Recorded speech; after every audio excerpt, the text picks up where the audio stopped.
ባለቤቴና እኔ የተጋባነው በስርዓተ ተክሊል ነው። አሁን ባለቤቴ ለመቁረብ ፈቃደኛ አይደለም። ብቻዬን መቁረብ እችላለሁ ወይ? ሰይጣን የሰው ልጅን ማጥፋት ባህሪው እንኳ ቢሆንም የበለጠ ብዙ ክፋቶችን ከሰው ነው አሁን የሚማረው። እመቤቴ እርግቧ ቅድስት ድንግል ማርያም ሆይ፣ እመቤቴ ቅድስት ድንግል ማርያም ሆይ። ሰላም ውድ ቤተሰቦቼ፣ እንኳን ወደ ቻናሌ በሰላም መጣችሁ። ውድ ቤተሰቦቼ ዛሬም በአዲስ ቪዲዮ ተገናኝተናል። በዛሬው ቆይታችን እንደተለመደው የተለያዩ አስተማሪ ቁም ነገር አዘል መልእክቶችን፣ ቪዲዮዎችን አዘጋጅቻለሁ። እስከ ፕሮግራሙ ፍጻሜ ድረስ ከኔ ጋር ከቆያችሁ ብዙ ነገር እንማማራለን።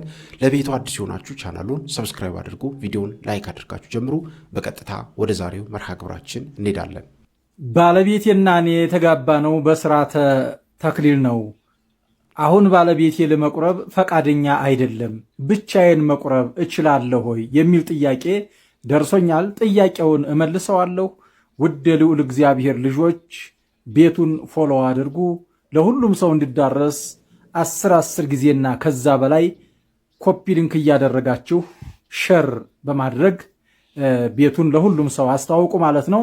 ጥያቄያችሁን አንድ ባንድ የምትልኳቸውን ጥያቄዎች እመልሳለሁ። ለጠያቂዎች ክብር አለኝ፣ እግዚአብሔር ያክብርልኝ። እንግዲህ ጠያቄ ባለቤቷ ጋር የተጋቡት በስርዓተ ተክሊል በቤተ ክርስቲያን ስርዓት ነው። አሁን ባለቤቷ ለመቁረብ ፈቃደኛ አይደለም ማለት ነው። ይሄ ጉዳይ የመጀመሪያው ነገር 4 ነጥብ የምመልሰው አይቻልም ነው። አይቻልም።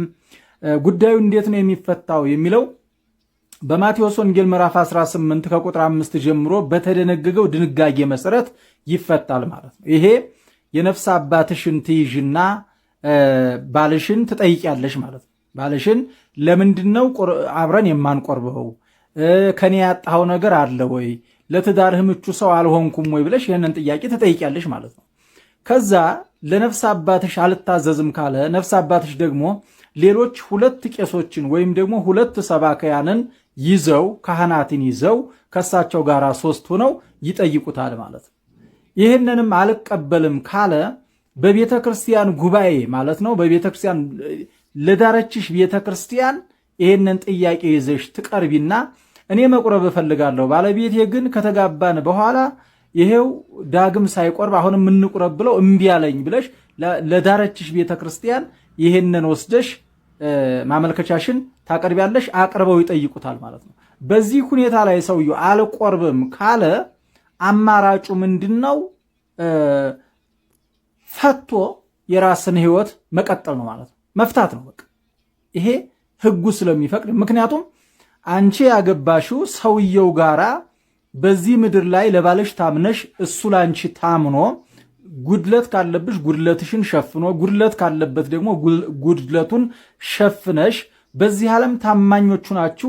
እግዚአብሔርን እያገለገላችሁ ስጋው ደግሞ እየተቀበላችሁ ድሃ እየረዳችሁ ቤተክርስቲያን እየሳማችሁ በዓላትን አጽዋማትን እያከበራችሁ ኑራችሁ ኋላ በአንድነት መንግስተ ሰማያትን እንድትወርሱ ነው እንጂ ቁርባኑን ለመጋቢያነት ተጠቅሞ ከዛ በኋላ አልቆርብም ያለ ይሄ በእምነቱ ጉድለት ወይም ደግሞ በትዳሩ ላይ ውስልትና ሊኖረው ስለሚችል ይህንን ከነፍስ አባትሽ ጋር ሆነሽ መመካከር ያስፈልጋል ማለት ነው። በእርግጥ በሌሎች በአሃት ቤተክርስቲያን በሚባሉት ከኛ ጋራ በስርዓት የማይግባቡ አብያተ ክርስቲያናት አሉ። ባልዮ የማይመቸው ከሆነ ሚስቲቱ ዝም ብላ ትቆርባለች። ባልዮ እንደውም ሌላ ማኝም ቢሆን ግዴታ ጉዳይ የማይላቸው ምንም ሌሎች አብያተ ክርስቲያናት አሉ። በስም የኛን ቤተክርስቲያን የሚመስሉ የኛ ቤተክርስቲያን አሃት ተብለው የሚጠሩ ማለት ነው። እኔ አሁን ነገሊት ነገሌ ማለት አልፈልግም ማለት ነው። ነገር ግን እነዛኞቹ ከመጽሐፍ ቅዱስ ጋር የሚጣረስ ነገር ነው የሚያደርጉት። ባልን ትቶ ሚስት መቁረብ አትችልም። ሚስቱን ትቶ ባል መመንኮስም ይሁን መቁረብ አይችልም። ህጉም አይፈቅድም፣ መጽሐፍ ቅዱስም አይፈቅድም። ለምሳሌ ሚስት ያለችው አይመነኩስም፣ ባል ያላትም ደግሞ አትመነኩስም። ሚስቱ አልፈልገውም ወይም ደግሞ ባሏ አልፈልጋትም ካለ አልፈልገውም የተባለው ሰው በቁርባን እንዲኖር ነው የሚመከረው። ከዛ በላይ ግን እመነኩሳለሁ ካለ አልፈልገውም ተብሏል። በሱ ስላልሆነ ችግሩ የተፈጠረው የመመንኮስ መብት አለው። ግን ሚስቱን ወይም ባሏን ሳታማክር የምንኩስና ህይወት አማረኝ ብላ ወደ ገዳም ብትሄድ ገዳማውያኑ ራሱ አይቀበሉም። ስርዓተ ምንኩስናው መጽሐፈ መነኮሳቱ ሕግ አይቀበልም። ወደ ባልሽ ተመለሽ ነው የሚሏት፣ ወይም ደግሞ ወደ ሚስትህ ተመለስ ነው የሚሉት። በቁርባን ሰዓትም እንደው በገጠሪቷ ኢትዮጵያ አንዲት ወጣት ልትቆርብ ስትመጣ ባላለሽ ወይ ተብላ ነው የምትጠይቀው። ባል የለኝም ካለች ብቻ ነው የምትቆርበው እንጂ ብቻዋን አትቆርበው። ቆራባያኑም ጥቂት በቁጥር አነስ ያሉ ስለሆኑ ባልሸት አለ ከማን ጋር ነው የምትቆርቢው ብለው አቆራቢው ካህን ይጠይቃታል። አይ ባል የለኝም ገና ነው ካለች ትቆርባለች። ነገር ግን አይ ባል ያልመቸው ብሎ ነው ካለች አያቆርባትም። ባሏ ጋር አብረው መክረው ነው ሕጉ ይሄንን ስለሚል ማለት ነው።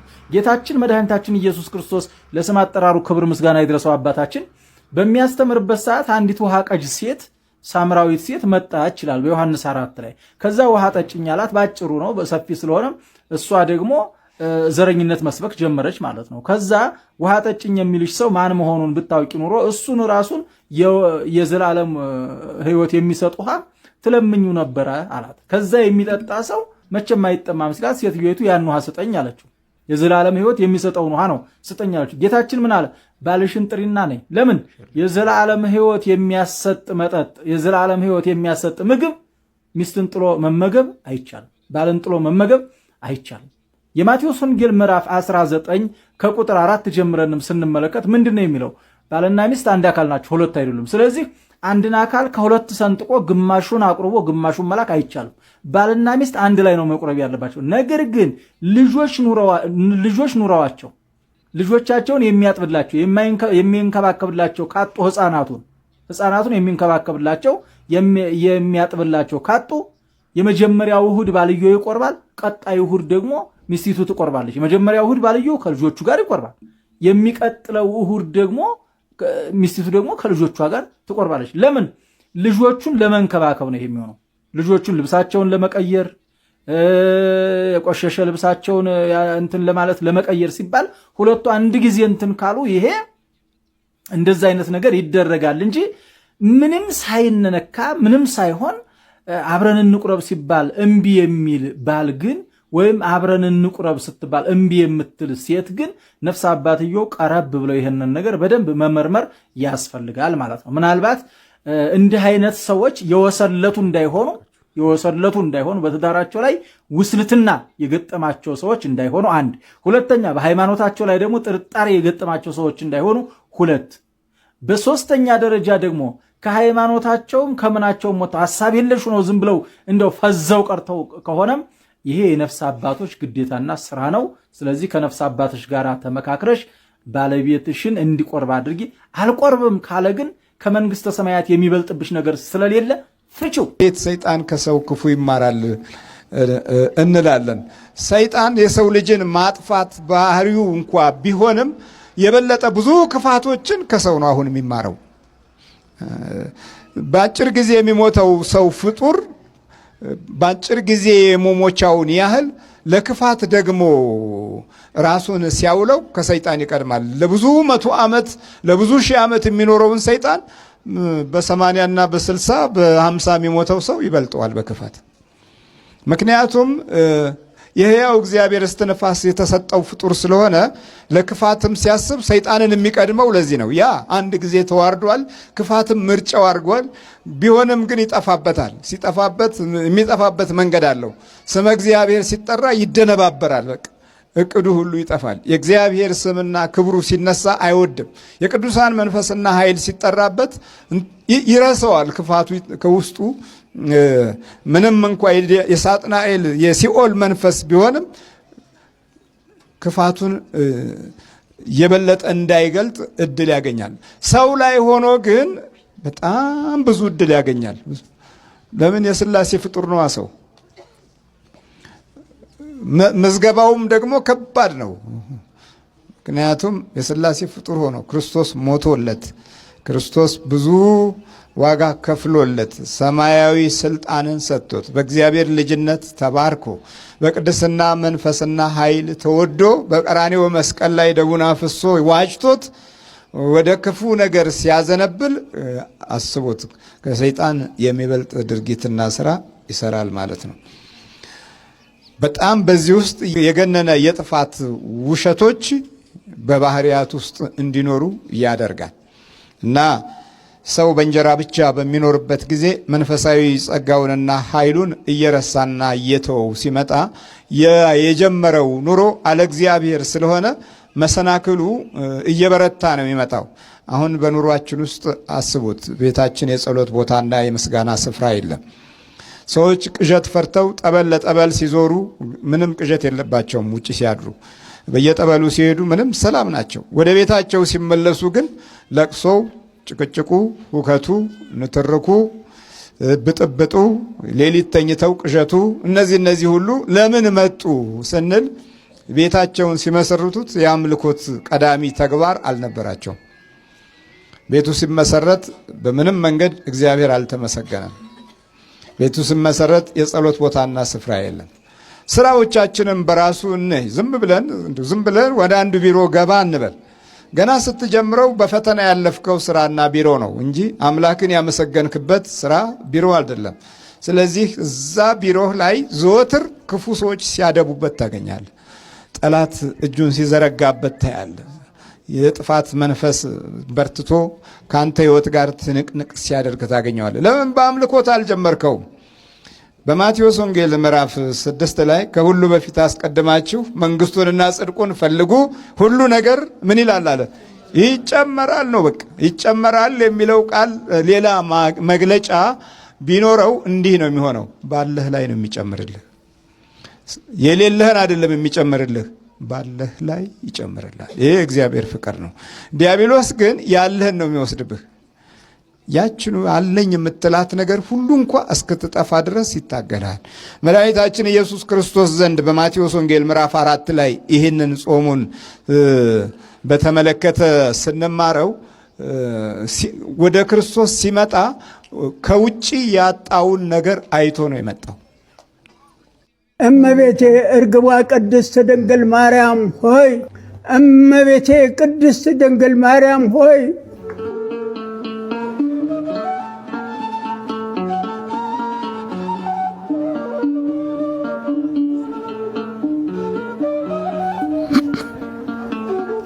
እመቤቴ ቅድስት ድንግል ማርያም ሆይ በመልአኩ በቅዱስ ገብርኤል ሰላምታ ሰላም እልሻለሁ። በሐሳብሽ ድንግል በሥጋሽም ድንግል የአሸናፊው የእግዚአብሔር እናት ሆይ ሰላምታ ላንቺ ይገባሻል። ከሴቶች ሁሉ ተለይተሽ አንቺ የተባረክሽ የማኅፀንሽም ፍሬ የተባረከ ጸጋን የተሞላሽ እናቴ ደስ ይበልሽ። ወላዲት አምላክ ደስ ይበልሽ። አንቺም አምላክ ደስ ይበልሽ። እኔ ደስ ብሎኝ ነው ያለሁት። ከታችም ሳይቀዘቅዘኝ ከላይም ሳይፈጀኝ ለብ ያለ ደስታ ባህር ውስጥ እየዋኘሁ ነው ያለሁት። ደስ ብሎኝ ነው ያለሁት። ደስ ይበልሽ፣ ልዑል እግዚአብሔር ካንቺ ጋር ነውና ከተወደደው ከተከበረው ከጌታችን ከመድኃኒታችን ከኢየሱስ ክርስቶስ ዘንድ ይቅርታን፣ ምሕረትን፣ ተድላን፣ ደስታን፣ ጥጋበን እንዲያድለን አማልጅን ለዘለዓለሙ አሜን። ማርያም ማርያም ማርያም ጥሯት። ማርያም ማርያም። ሶስተኛ ታቦት የመድኃኔዓለም ብቻ ነው ወይም የእግዚአብሔር ብቻ ነው። አሁን የማርያም ጽላት፣ የሚካኤል ጽላት፣ የገብርኤል ጽላት፣ የተክለ ሃይማኖት በጥቅሉ የሰማዕታት፣ የመላእክት፣ የጻድቃን፣ የእመቤታችን ጽሌ ስንል ምን ማለታችን ነው? የማርያም ካልሆነች አይሆንም፣ የአርሴማ ካልሆነ አይሆንም ብሎ የሚሞግት ቄስ ነው ያለ ነው። ግን ምንድነው የማርያም ጽሌ ማለት ብንለው ማብራሪያ የለውም። አሁን የተቸገር ነው። ይውላችሁ ይሄ ስያሜ ነው፣ መታሰቢያ ነው። የማርያም ማለት የገብርኤል ማለት የጊዮርጊስ ማለት መታሰቢያ እንጂ ታቦት የመድኃኔዓለም ብቻ ነው ወይም የእግዚአብሔር ብቻ ነው። እየሰማችሁኝ ነው? የሚያድረው የእግዚአብሔር መለኮታዊ ኃይል ብቻ ነው። ቤተ ክርስቲያን ስንሰራ ይሄ ጊዮርጊስ ቤተ ክርስቲያን ነው፣ ይሄ ማርያም ቤተ ክርስቲያን ነው፣ ይሄ ሚካኤል ነው እንላለን። ማርያምን ለማምለክ አይደለም፣ ጊዮርጊስን ለማምለክ መታሰቢያ ነው። አሁን ያለንበት ወቅትና አሁን ያለንበት ጊዜ እንደምታውቁት የጾም ወቅት እና እባቧ ወደ ሔዋን ገብታ ስትናገር እንደሰማችኋት እግዚአብሔር ለምንድን ነው ከገነት ካሉት እጽዋቶች በሙሉ እንዳትበሉ የከለከላችሁ አለች። እንግዲህ የሰይጣን ውሸትና ተንኮል በነገራችን ላይ የተጀመረው በዚህ ነው። እግዚአብሔር አዳምንና ሔዋንን በገነት ውስጥ እንዲኖሩ ሲፈቅድላቸው እንዳይበሉ ያዘዛቸው አንድ እንጨት ነው እንጂ ብዙ እንጨት አይደለም። ስንት እንጨት ነው? አንድ እንጨት ነው። ሰይጣን ግን ለሔዋን ሲነግራት እግዚአብሔር በገነት ካሉት ሁሉ እጽዋት ለምን እንዳትበሉ ከለከላችኋል? የሰይጣን አመሉ በነገራችን ላይ እንዲህ ነው። አንድ ነገር ሲከለከል ብዙ ነገር እንደተከለከለ፣ ብዙ ነገር ሲከለከል ያቺ የተፈቀደችዋን ደግሞ አንድ ነገርም ጭምር ልብ እንድናረግ የሚያደርግ እግዚአብሔር ለምንድን ነው ሲጀመር ራሱ በነገራችን ላይ እነዚህን አዳምንና ሔዋንን አንድ እንጨት እንዳይበሉ የከለከላቸው? የከለከላቸው አንድ ትእዛዝ ነው። የሰጣቸው አንድ መመሪያ ብቻ ነው። በገነት ውስጥ እንደፈለጉ መኖር ይችላሉ። እንደፈለጉ ማለት የተፈቀደላቸውን በሙሉ እያደረጉ። እግዚአብሔር ከፈቀደላቸው በጣም ብዙ ነገር ግን የከለከላቸው ስንት ነገር ነው? አንድ ነገር ብቻ ነው። እና ሊቃውንተ ቤተ ክርስቲያን አባቶቻችን እግዚአብሔር ስለከለከላቸው አንዲት እንጨት በጣም ብዙ ነገር አስተምረው። አንደኛ እግዚአብሔር አምላክ ያችን እንጨት እንዳይበሉ የከለከላቸውና ያችን እንጨትም ጭራሽ እንዳይመኟትም ጭምር አበክሮ ያሳሰባቸው የመጀመሪያው ምክንያት ማን ፍጡርና ማን ፈጣሪ እንደሆነ ምልክት እንድትሆናቸው። ማን ፍጡር ማን ፈጣሪ እንደሆነ ምልክት እንድትሆናቸው ነው። እግዚአብሔር በተቻለው አቅሙ እሱ በሚወደውና በሚፈቅደው መጠን የሰው ልጅ እንዳይሳሳት ማድረግ የሚጠበቅበትን ነገር በሙሉ አድርጎለታል። ልብ ብላችሁ ስሙ። የሰው ልጅን እግዚአብሔር አምላክ የፈጠረው በዕለተ ዓርብ ነው። የመጀመሪያው የተዋረደውና የወደቀው ኃጢአትን ሰርቶ ነገር ግን ንስሐ ሳይገባ የነበረው የወደቀው መልአክ ደግሞ የተፈጠረው ዕለተ እሁድ ነው። እግዚአብሔር ያንን የእሳት መጋረጃውን ከፍቶ ገልጦ ገብቶ ከዙፋኑ ፊት ተንበርክኮ ለምድርና ለፍጥረታት ሁሉ ልመና እንዲያቀርብ አድርጎ ያዘጋጀው የተቀደሰው መልአክ ሳጥናኤል ማለት ነው የተፈጠረው በዕለተ እሁድ ነው። እና በዕለተ እሁድ ተፈጥሮ ሳጥናኤል ብዙም ሳይቆይ እግዚአብሔር በዙሪያው ላይ እያለ ነገር ግን እንደሌለ ተሰወረበት። ለምን? ልክ የሰው ልጅና ቅዱሳን መላእክት ግዕዛነ አእምሮ ወይንም ደግሞ ማሰብ የሚችል ጭንቅላት አላቸው። እግዚአብሔር እንኳን ተገልጦልንና እኔ ነኝ ብሎኝ ቀርቶ ማንነቱንና ምንነቱን እንኳን ሳይገልጥልን ዙሪያው ግን እርሱ መኖሩን ሊመሰክሩ በሚችሉ ነገሮች ፈልገነው ማግኘት እንድንችል የሚያስብ ጭንቅላት ሰጥቶናል ለሁላችን። ለዛ ነው ቅዱስ ጳውሎስም በሮሜ መልእክቱ ሲናገር እግዚአብሔር ለፍጥረቱ በፍጥረቱ የተገለጠ ነው ይላል።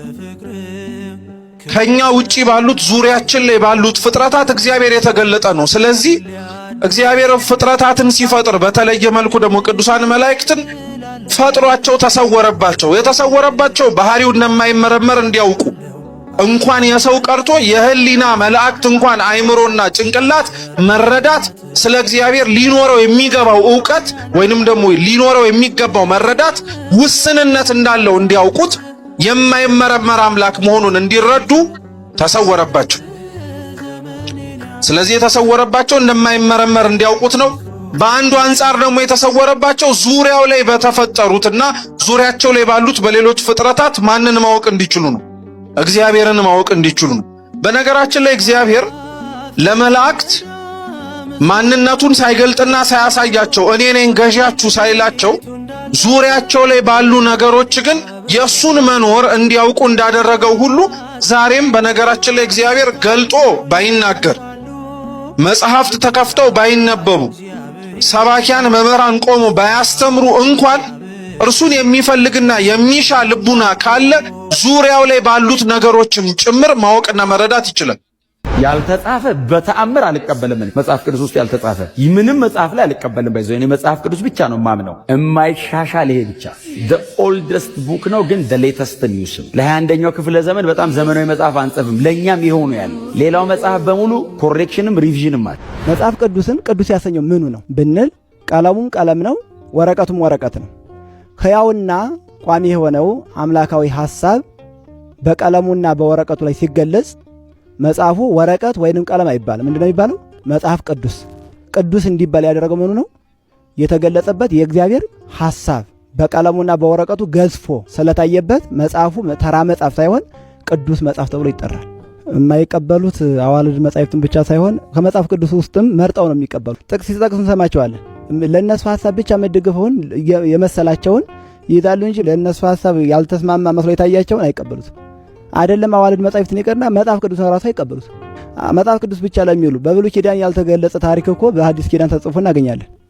ለምሳሌ የፈርዖን ጠንቋዮች ወይንም አውቃለሁ ባዮች በብሉይ ኪዳን መጻሕፍት ስንመለከት ስማቸው አይታወቅም። ቅዱስ ጳውሎስ ግን ከአባቶቹ በተማረው መሰረት አባታዊ ትውፊታዊ መረጃ መሰረት በመልእክቱ ኢያኔስና ኢያንበሬስ የተባሉ ጠንቋዮች ብሎ አንስቷቸዋል። ብሉይ ኪዳን ላይ እነዚህ ስማቸው አይጠቀስም። አዲስ ኪዳን ላይ ግን ጳውሎስ ጽፏቸዋል። ከየት አግኝቷቸው ነው? ብሉይ ኪዳን ላይ ያመቷቸውን የሉ። ከየት አገኘው? ከትውፊት ከአባቶቹ በሰማው ማለት ነው። መጻሕፍት ሲደረሱ በመጽሐፍ ቅዱስ ይመዘናሉ። ሁለተኛ አንዲት ቤተክርስቲያን ዶግማን፣ ቀኖናን፣ ትውፊትን እነዚህን ሶስቱን ይዛ የተገኘች ቤተክርስቲያን ሙሉ እመቤት ናት ተብላ ይታመንባታል። ከሶስቱ አንዱን የጣለች ግን ሐዋርያዊት ቤተክርስቲያን አይደለችም። በምን ይታወቃሉ? በፍሬያቸው ይታወቃሉ። ወእምፍሬሆሙ ተአምርዎሙ፣ ከፍሬያቸው ታውቋቸዋላችሁ። መቼስ ከሾህ ወይንም ይለቅም የለም ተብሏል አይደለ? ከመልካም ዛፍ መልካም ፍሬ ይገኛል፣ ከመራራ ዛፍ መራራ ነው። ስለዚህ እንደተባለው የአንድ ቅዱስ ገሌ ገርል ብሎ እኮ ቢያመጣልን እኮ ቅዱስ እንደተባለው አድራሻለሁ። መቼም ከሰማይ የወረደ እንትን አይሆንም። በዘመናችን ቅድስናችን ይታወቅልን እያሉ መጻሕፍት የሚያጽፉ መልክ የሚያስደርሱ ቅዱሳን ሳይሆኑ ቅዱሳን ነን የሚሉ ሰዎች አሉ። ቅዱሳኑ ግን እንደዚህ አይደሉም። የእነሱ ቅድስና እንዳይታወቅባቸው ነገር ግን ከስራቸው ሆኑ ቅድስናቸውን ሲሳተፉና ሲያዩ የነበሩ የዓይን ምስክሮቻቸው ይመሰክሩላቸዋል። ካረፉ ከ50 ከ30 ዓመት በኋላ ቅድስናቸው በሰዎች ልቦና ታውቆ በቅዱስ ሲኖዶስ በምልአተ ጉባኤ ቅድስናቸው ታውጆላቸው ቅዱሳን ተብሎ ገድል ይጻፍላቸዋል፣ ታምር ይጻፍላቸዋል፣ የሚገባው ክብር ሁሉ ይሰጣቸዋል እንጂ ማንም ተነስቶ አንዱ የቶማስ ወንጌል ቢለን መስፈሪያ መቁጠሪያ አንድ የክፍለ ሀገር ተማሪ ከክፍለ ሀገር ወደ ከተማ ገብቶ ለመማር ወደ ከተማ በገባ ጊዜ አባት ወይንም እናት ትምህርቱን እየተማረ ጎን ለጎን ራሱን የሚረዳበት እንደው የሆነ ስራ እንፍጠርለት ብለው ዶሮዎች በሳጥን አድርገው ላኩለት ይባላል። ዶሮቹን ቁጥር አልነገሩትም። በዚያ መጨረሻ ላይ መናኸሪያው ላይ ሲያወርዱ ሳጥኑ ወይንም ካርቶኑ ይቀደድና ዶሮቹ ያው በየሰፈሩ ይገባሉ። ከዚያ ያ ልጅ በየሰፈሩ እየገባ የሰፈሩን ዶሮ በሙሉ ሰብስቦ በቅርጫቱ ወይንም በሳጥኑ አድርጎ ወደ ቤቱ ይዞ ገባ። በኋላ ላይ ሲነጋገሩ የላክንልህ ደረሰው ሲባል አይ መድረሱን ደርሶኛል፣ ነገር ግን ሳጥኑ ተሰብሮ ዶሮቹ በየሰፈሩ ገብተው ትንሾቹን አገኘዋቸው ብሎ ተናገር። ስንት ዶሮ ያስክ ተብሎ ሲነገር ይህን ያህል። አይ እኛ የላክንልህ ይሄ ነበር፣ አንተ ደግሞ ከላክንልህ በላይ አብዝተህ የሰው ዶሮ ሰብስበሃል ተብሎ ተነገረ ይባላል። አያችሁስ? ይሄ ልጅ መጀመሪያ ሲላክለትም ቆጥሮ መላክ ነበረባቸው፣ እሱም ቆጥሮ መረከብ ነበረበት። ቆጥሮ ካለመረከቡ የተነሳ እነሱም ቆጥሮ ካለመስጠታቸው የተነሳ የሌላውን ሁሉ አግበስብሶ ቆጥሯል ማለት ነው። ብዙ ሰዎች እንደዚህ የሚሆኑ ሰዎች አሉ። የእኛኑ ሰፍረን ቆጥረን መለየትና ማወቅ ይገባል እንጂ የመጣውን ሁሉ አንቀበልም ለማለት ነው። እና አዋልድ መጻሕፍት ያው አዋልድ ልጆች ትርጉሙ ልጆች ማለት ነው። ልጅነታቸው የመጽሐፍ ቅዱስ ናቸው። መጽሐፍ ቅዱስ ትእዛዝ ነው። ገድላት ታምራት አፈጻጸም ናቸው። ለምሳሌ በማቴዎስ ወንጌል ዓይን ምክንያተ ስህተት ብኮንህ ለኃጢአት ብዳረግህ አውጥተህ ጣላት የሚል አምላካዊ ትእዛዝ አለ። ይህን ያደረጉ ቅዱሳን አሉ ይሉ አሉ፣ በእኛ ቤት አሉ። ይህንን ቅዱስ አምላካዊ ትእዛዝ የፈጸመውን የዚህን ሰው ምን ብለን እንጽፈዋለን? ገድለ እገሌ ብለን እንጽፈዋለን። እጅ ምክንያተ ስህተት ብኮንህ ቆርጠህ ጣላት ይላል። በእኛ ቤት ግን ቅዱሳን አድርገውታል። ገድል የሚያንቀፋቸው ይህም አለመታደል ነው። መጽሐፍ ቅዱስንም አለማወቅ ነው። ሲጀመር ከዘፍጥረት እስከ ራዕየ ዮሐንስ ገድላ የሚያወራው በኦሪት ዘፍጥረት እኮ ከእግዚአብሔር ታምራት ይልቅ እኮ የአብርሃም ታሪክ እኮ ብዙውን የመጽሐፍ ቅዱስ ክፍል ይሸፍነዋል። አብርሃም በረሃብ ምክንያት ወደ ግብጽ በተሰደደ ጊዜ ከነፈሮን ከነዚያ እየገጠመው ምንድነው? ያ ሁሉ ገር ተጽፏል አልተጻፈም በመጽሐፍ ቅዱስ ላይ። ስለዚህ ገድለ አብርሃም እኮ ነው ዘፍጥረት። ትንቢተ ኢሳይያስ ብንመለከት ያው ታምረ ኢሳይያስ ማለት እንችላለን። ሌሎቹን መጻሕፍት እያንዳንዱ ዘፍጥረትን ብንመለከት የሙሴ አጠራር የነ አሮን ቅድስና የክህነት አገልግሎት እንዴት እንደሆነ ተቀምጧል። አይደለም ስለ ሰዎቹ ስለ ልብሳቸው ይናገራል። ካህናቱን ሲሾማቸው እንዲህ ያድርግላቸው፣ ልብሳቸው እንዲህ አድርገው እየተባለ ስለ ልብሳቸው ጭምር በመጽሐፍ ቅዱስ ተጽፏል። እግዚአብሔር በአንድም በሌላ መንገድ ይናገራል፣ የሰው ልጅ ግን አያስተውልም ይላል ኢዮብ 33:14። ስለዚህ ሰዎችን አትናቁ። ሰው በተፈጥሮ አስተዋይ ሆኖ ነው የሚፈጠረው። አስተዋይ እንደገና ደግሞ በባህሪውም ቅዱስና ንጹህ ነው። ባህሪውን የሚያቆሸሸው ግን ጸባይ ነው፣ ውሎ ነው፣ መንደር ነው፣ ቤተሰብ ነው። ባህሪ መቼም ቢሆን ቆሻሻ ሆኖ አያውቅም። የባህሪ ለውጥ እናምጣ ይባላል። በፍጹም ባህሪ መቼም ቢሆን አይለወጥም። የጋረደውን ብቻ አንሱለት። ባህሪ ይሄ ከሆነ ባህሪ እንደዚህ ተጋርዷል ማለት ነው። ባህሪ በደንብ ጎልቶ እንዳይታይ የጋረደውን ጸባይ አንሱት። የጋረደው ደግሞ አስተዳደግና ጸባይ ነው። ያንን ካነሳ ነው ትክክለኛ ማንነታችን ጎልቶ ለሰው ሐሳቢ ሩህሩህ ቸር እንሆናለን። ተጋርዶም እንኳን አንዳንድ ደግ ሰዎች አሉ። ባህሪ ተጋርዶም እንኳን በጸባይ ተጋርዶም እንኳን አንዳንድ ጊዜ ቸርና ደግ የሚኮንበት ሁኔታ አለ። ያ ምንድነው? ትክክለኛ የነፍሳችን ባህሪ ነው ማለት ነው። እና ከውስጣችን አውጥተን የምንናገራቸው ቃላቶች ወይ እርግማን ናቸው ወይ ምርቃት ናቸው። ልንጠነቀቅ ይገባል። የአፍህን ፍሬ ትበላለህ ነው የሚለው። በተዘዋዋሪ መንገድ ከአፏ ስድብ ሲወጣች ሴትዮ ምንድን ነበር የሚያጋጥማት? ከአፏ ስድብ ሲወጣ በእውነት ነው የምላችሁ ያለምንም ርህራሄ ያለምንም ይሄ ስሜት እንደዚህ ወይ ለምን እንደዚህ አልኩት ሳትል ማለት ነው በቀጥታ ነው ልጥፍ የምታደርግበት የነበረው። እና በእውነት ይሄ ልጅ ብዙ ፈተና ደርሶበታል። ያለምንም ርህራሄ ያለምንም ይሄ ሼም በሚባለው አለ አይደለ ሙልጫ ጋር ተሰድበዋለች። ምንም አይመስላትም። እንደዚህ ሊሰማው ይችላል ምናምን አትልም። አሁን ላይ ሆና ስታስበው ግን ዝግነን ይላታል ሰውነቷ። በቃ ምንድነው? ምን ሆኜ ነው? እንዴት ነው ግን አንድን ሰው የሰው ፍጡር ምንም ያላደረገኝን የእህቴ ልጅ እንደዚህ የማደርገው?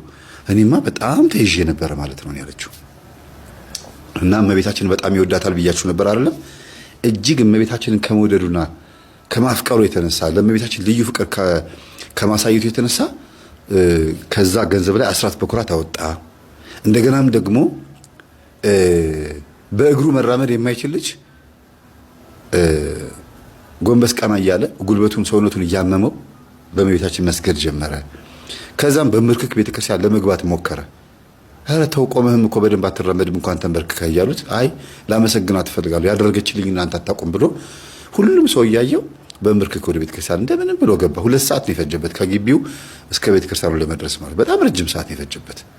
ተውት እየተባለ ተውኝ በቃ ያደረገችልኝን አታውቁም እያለ ማለት ነው። እና እመቤታችን ወደ ቤታችን ስትገባ የመናፍቅ መንፈስ ይረበሻል። በዚህ ልጅ ምክንያት እመቤታችን ስለገባች ደብተራው ላይ ያለው የመናፍቅ መንፈስ ተመቶ ነበረ። እመቤታችን ወደ ቤታችን ስትገባ በረከት ይኖረናል። እመቤታችን ከኛ ጋር ስትሆን ሰላማችን ይጠበቃል። ለምን ሲባል ከልጇ የተነሳ ነው። ከኢየሱስ ክርስቶስ የተነሳ ነው። እናትና ልጅ አይደለም እንዴ ምስለ ፍቁር ወልዳ የምንለው? ኢየሱስ ክርስቶስ ያለው ሁሉም አለው። ያ ማለት እናትም አለው ማለት ነው። ክብር ለሚገባው ክብርን የሰጠ ሰው በቃ ክብሩን ያገኛል። ክብር ለሚገባው ክብርን የሰጠ ክብር ያገኛል። ይህች ሴት ሙስሊም ትሆን ኦርቶዶክስ እርግጠኛ አይደለሁም። ብዙ ጊዜ ኦርቶዶክሶችን ስታከብር እሰማለሁ። ስለ እመቤታችን የተናገረችውን ነገር በማሰማት ትምህርቴን እጨርሳለሁ። የእመቤታችን ፍቅር የገባት ነች ብዬ አስባለሁ። እጅግ በጣም ነው ደስ የምትለኝ። ከዚህ በፊትም ላይቭ ላይ አቅርቢያታለሁ ልጅ። እሷን እንድታዳምጡ እየጋበዝኩኝ እኔ ጨርሳለሁ። እግዚአብሔር ሁላችንንም የተከበርን ሆነን ተፈጥረን ሳለን የሚንቀን ዲያብሎስ በእኛ ውስጥ አድሮ እርስ በርስ እንድንናናቅ እያደረገ ነውና በቅዱስ ቁርባኑ በኩል የተከበረው ማንነታችንን እናክብረው። ከዛ በኋላ ሰውን እናክብር። የተናቀ ፍጥረት የለም። ባሪያዎች ሆነን ሳለን ልጆች አደረገን አይደል የሚለው። ስለዚህ ሁላችንም የተከበርነን በክርስቶስ ክርስቲያን የተባልን ከሆንን ማተብ ያሰረ ማንኛውም ፍጥረት ኦርቶዶክስ የሆነ ማንኛውም የትኛውም ሰው በሙሉ አንድ ነው። በዚህ ምድር ላይ ንጉስ ነው ማለት ነው። ስለዚህ ይህንን ንጉስ ደግሞ እንድንሆን የፈቀደልንን ክርስቶስን ደግሞ ልናከብረው ይገባል። በእኛ ውስጥ እኛ ክርስቶስን ስናከብረው ራሳችን ምንወድ ከሆነ ሌላውን ሰው ልንወድ ይገባል። እኔ ውስጥ እኮ በማተቤ በኩል በስጋው ደሙ በኩል በጸሎት በኩል በማንነቴ በመወደዴ ክርስቶስ ለኔ ብሎ ዋጋ በከፈለልኝ በመቤዠቴ በኩል ወይም ደግሞ በመፈለጌ በኩል ክርስቶስ እኔ ውስጥ አለ። እኔን ፈልጎ ሲመጣ አጠገቤ አለ። ጠባቂ መላኬ ማጠገቤ አለ። ስለዚህ እኔም ጋር ልክ እንደዚህ ሆነ ሁሉ እሱ ጋርም አለ እሷ ጋርም አለ ብላችሁ ማሰብ አለባችሁ። ሁሉም ሰው ጋር የእግዚአብሔር መልአክና የእግዚአብሔር መንፈስ አለ። ማንንም ሰው ማቃለልና ማዋረድ አይችልም። ለዚህ ነው ማቴዎስ ወንጌል ላይ ከነዚህ ከታናናሾቹ ከምስኪኖቹ ደንቆሮ ደሃ ጨርቃም ብሎ የሚሳደብ ሰው የእጁን ያገኛል። እነዚህ ምስኪኖቹን የሚጠብቁ የእግዚአብሔር መላእክቶች በእግዚአብሔር ፊት ይቆማሉና ተብሎ ነው የተጻፈው። ጠባቂ መላእክቶቻቸው በእግዚአብሔር ፊት ስለሚቆሙ ያሳስቡባችኋል። ይሄ ሰውዬ እኮ ይሄንን ልጅ እንደዚህ ብሎ ሰድቦታል፣ ይቺ ሴትዮ እኮ ይቺን ሴትዮ ይሄን ሰውዬ እንደዚህ ብላ ሰድበዋለች ብሎ ጠባቂ መልአክ ይጽፍባቸዋል። ከዛስ ስለዛ ሰው ስለ ምስኪኑ ሰው ሲል እግዚአብሔር ይፈርድና እናንተ ሕይወት ውስጥ የሚመጣው ማንኛውም ነገር ትቀበሉታላችሁ ማለት ነው። እግዚአብሔር ይቅር ይበለን። ሰላም ሁኑ። ላስተማሩን፣ ለመከሩን፣ ለገሰጹን ለአባቶቻችን ለወንድሞቻችን በእውነት እግዚአብሔር አምላካችን ረጅም ዕድሜን ያድልልን። እንግዲህ በዛሬው ቆይታችን እነዚህንና መሰል ጉዳዮችን ለመዳሰስ ለማየት ሞክረናል። በቀጣይም በሌሎች ርዕሰ ጉዳዮች በሌሎች ቪዲዮዎች እስከምንገናኝ ድረስ የቅዱሳን አምላክ ከሁላችን ጋር ይሁን። በሀገር ውስጥም ከሀገር ውጭም ያላችሁ ኢትዮጵያውያን ኤርትራውያን ቤተሰቦቼ ሰላም እግዚአብሔር ከሁላችሁ ጋር ይሁን። እንበርታ፣ እንጠንክር። ይህንን ቪዲዮ ለብዙ ሰዎች ተደራሽ እንዲሆን ሼር፣ ላይክ ማድረጋችሁን እንዳትረሱ። እግዚአብሔር አምላካችን ባለንበት ሁሉ ሰላሙን ፍቅሩን ያብዛልን ይላክልን። እግዚአብሔር አምላካችን ሀገራችን ኢትዮጵያን ሰላም ያደርግልን። በእውነት ሁላችንም እንበርታ፣ እንጠንክር። ይህንን ትምህርት ይህንን ቪዲዮ ሌሎችንም የሚያነቁ የሚያበረታቱ ኦርቶዶክሳዊት ተዋህዶ ትምህርቶቻችንን ለብዙ ቤተሰቦቻችን እንዲማሩ እንዲነቁ ማድረጋችንን እንዳንረሳ በያለንበት ሰላማችን ይብዛ እያልኩኝ የዛሬውን ቆይታችን በዚህ እንቋጫለን። በቀጣይ በሌላ ትምህርት እስከምንገናኝ ድረስ እግዚአብሔር አምላካችን በድጋሚ ከሁላችን ጋር ይሁን። ይቆየን። አሜን።